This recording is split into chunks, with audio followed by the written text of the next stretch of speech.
Welcome to Tech Solutions.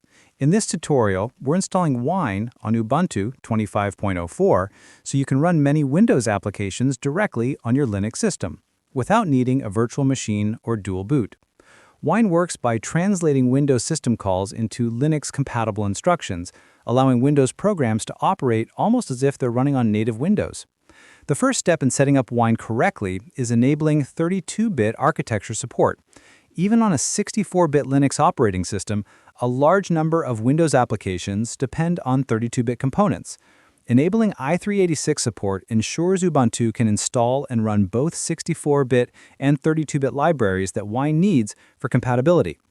After that, we add the official WineHQ repository. This source provides the most up-to-date Wine packages maintained specifically for Ubuntu releases. We'll also import the WineHQ key so the system can verify that all installed packages are trusted and authentic. Once the repository is added, we update the package list so Ubuntu can recognize the latest WineHQ versions available. WineHQ offers 3 different release channels: Stable, Development, and Staging.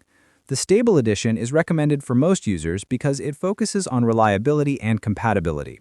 Development introduces newer features more frequently, while Staging offers experimental enhancements that aren't fully finalized yet, useful for advanced users or gamers.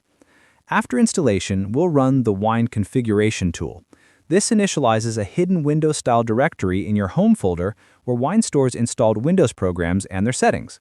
During configuration, you can choose the Windows version Wine should emulate, such as Windows 10 or Windows 11, and adjust graphics or audio preferences depending on the apps you plan to use. Once configuration is complete, Wine is ready to launch Windows.exe software right on your Ubuntu desktop. A great way to test is by running a lightweight installer or portable Windows app. If a familiar Windows setup window appears, Wine is fully configured and working. If dependency issues appear, Ubuntu also includes a Wine package in its default repository. It may not be the newest version, but is tested specifically for Ubuntu's environment. And if you prefer graphical tools instead of the command line, Ubuntu Software Center provides Wine and companion utilities such as WineTricks for easier management. With Wine successfully installed on Ubuntu 25.04, you can now run various Windows applications, from day-to-day programs to utilities and even many games. This makes transitioning to Linux much smoother without losing access to essential Windows software.